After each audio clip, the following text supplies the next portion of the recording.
Hello students, welcome back to my YouTube channel. कैसे हैं आप लोग।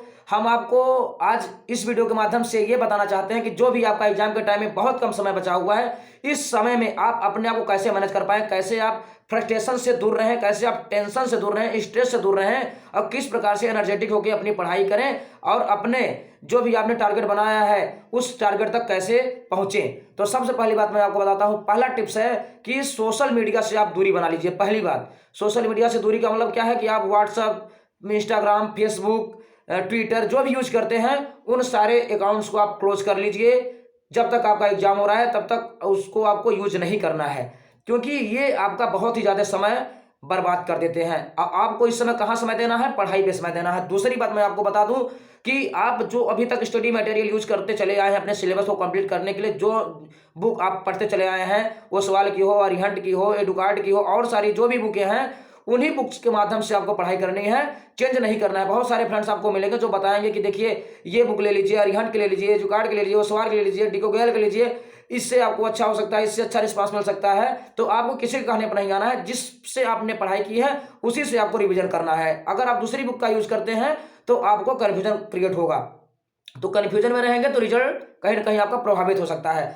तीसरी बात है कि आदमी क्या करता है, जो है कि चैटिंग करता है, चैटिंग से डिस्कस करता है। तो एग्जाम दे के जब आते हैं लोग तो एग्जाम देने के बाद क्या करते हैं, चैटिंग चालू कर देते हैं कि अरे आपका पेपर कैसे हुआ, मेरा तो पेपर गड़बड़ हो गया, ऐसे ऐसे। ये सारी बातों, इन सारी बातों से कोई मतलब नहीं निकलने वाला है, क्योंकि जो आपने पेपर दे चुका है अब उसमें कोई भी सुधार नहीं हो सकता। जो रिजल्ट आना होगा उस पेपर में आपका आएगा ही, तो उसमें समय गंवाने से कोई मतलब नहीं है, उस पर आप ध्यान न दीजिए। चौथी बात को ध्यान से सुनिएगा, जैसे एग्जाम आप दे के आते हैं तो आपको उस पेपर को मिलाने का भी, पहले क्या करते थे लोग, अक्सर अभी भी लोग करते हैं कि एग्जाम दे के आते हैं तो उसको मिलाना चालू कर देते हैं, किसमें मैं सही कर पाया हूं, कितना रिजल्ट मेरा, कितना स्कोर जा रहा है। तो उन सबको आपको ध्यान नहीं देना है, क्योंकि अब तो एग्जाम हो ही चुका है।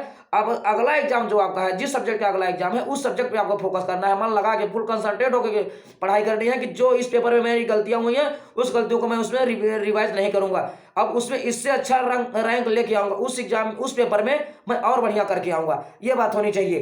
तो आपको इन सारी बातों को ध्यान में रखते हुए एक बात खास है, पांचवी बात, उस बात को ध्यान में रखना है कि एग्जाम के टाइम में कोई भी ऐसी गलती ना करें कि जिससे आपका स्वास्थ्य खराब हो जाए। इसलिए आपको अपने भोजन पे विशेष रूप से ध्यान रखना है, अपने स्वास्थ्य पे विशेष रूप से ध्यान रखना है, क्योंकि अगर स्वास्थ्य में गड़बड़ी हो गई तो आपका एग्जाम बहुत प्रभावित हो सकता है, क्योंकि समय बहुत कम है। तब अगर स्वास्थ्य गड़बड़ हो गया तो स्वास्थ्य को सुधारने में बहुत टाइम लग जाएंगे आपको और आप पढ़ाई नहीं कर पाएंगे। इसलिए आपको अपने टारगेट को अचीव करने के लिए मेहनत तो करनी है, मेहनत करने के साथ साथ अपने स्वास्थ्य को भी ध्यान में रख के चलना है, पहली बात है। अब मान लीजिए कुछ लोग कहते हैं कि एग्जाम के टाइम में, अब हम जब एग्जाम देने जाते हैं तो एग्जाम के टाइम में क्या होता है, कुछ लोग हड़बड़ी में रहते हैं, बड़े टेंशन में रहते हैं। तो आपको स्ट्रेस में नहीं रहना है, टेंशन में नहीं रहना है।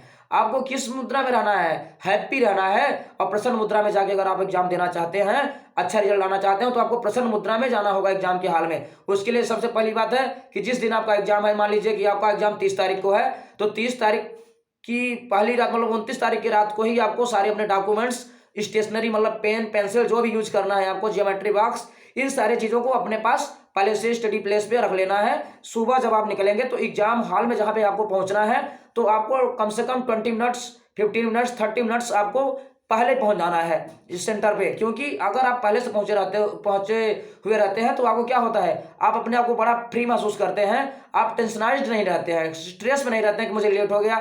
तो सबसे पहली बात ये होती है कि देखिए सारे डॉक्यूमेंट्स आपके पास होने चाहिए। मान लीजिए कि अब आपने तैयारी नहीं कर रखी है तो सुबह भागम भाग में तैयारी रहती है कि ये मेरा डॉक्यूमेंट्स है, वो मेरा डॉक्यूमेंट्स, मान लीजिए कुछ डॉक्यूमेंट्स आपके भूल गए तो एग्जाम में आपको समस्या आ सकती है। तो इसलिए आपको क्या करना है, सारे डॉक्यूमेंट्स और जिनने स्टेशनरीज ये टूल्स हैं ये सब आपको पहले से ही तैयार करके रखना है। इन सारी चीजों को लेकर के ही एग्जाम हॉल में जाना है। अब क्या होता है, आपको 10 मिनट 15 मिनट समय मिलता है जो एग्जाम को पढ़ने के लिए, पेपर को पढ़ने के लिए। तो आप क्या करते हैं, पेपर उठाते हैं, बहुत सारे बच्चे क्या करते हैं, पेपर उठा के पढ़ने लगते हैं कि क्या दिया, कैसे दिया। उस सब में आपको ध्यान नहीं देना है। आप क्या करेंगे, जब आप पेपर पाएंगे तो पेपर में सरसरी निगाह में आपको 5 मिनट के अंदर, 2 मिनट के अंदर सब देख लेना है और फिर इसके बाद स्टार्ट कर देना है अपना। अगर कहते हैं स्टार्ट करिए तो आप एग्जाम चालू कर लीजिए अपना करने के लिए। और सबसे खास बात यह है कि जब आप पेपर स्टार्ट करना चालू, ये एमसीक्यूज बेस्ड पेपर है आपका, मालूम है आपको।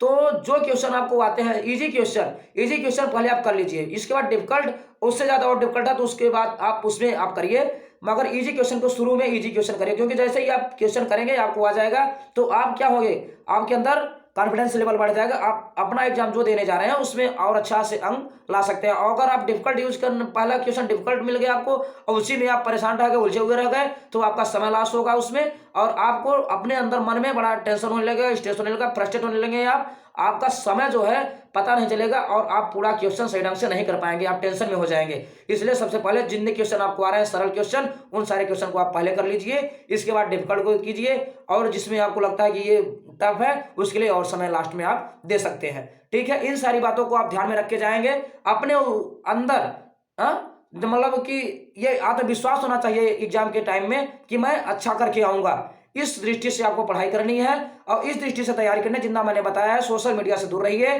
स्टडी मटेरियल को चेंज ना करिए, और जो है सोशल से जो आप चैटिंग करते हैं, वीडियो चैटिंग, ये सारी चैटिंग आप बंद कर दीजिए, अपने स्वास्थ्य पे ध्यान दीजिए, भोजन पे ध्यान दीजिए और पॉजिटिव थिंकिंग रखिए। एग्जाम के टाइम में कोई भी टेंशन ना लें। अब आप ये भूल जाइए कि मेरा रिजल्ट कितना आएगा, कितना परसेंट आएगा, इसका अब समय नहीं रहा। अब आप एग्जाम की रिवीजन कैसे करते हैं, अपने सब्जेक्ट्स का रिवीजन कैसे करते हैं, आपके ऊपर निर्भर करता है।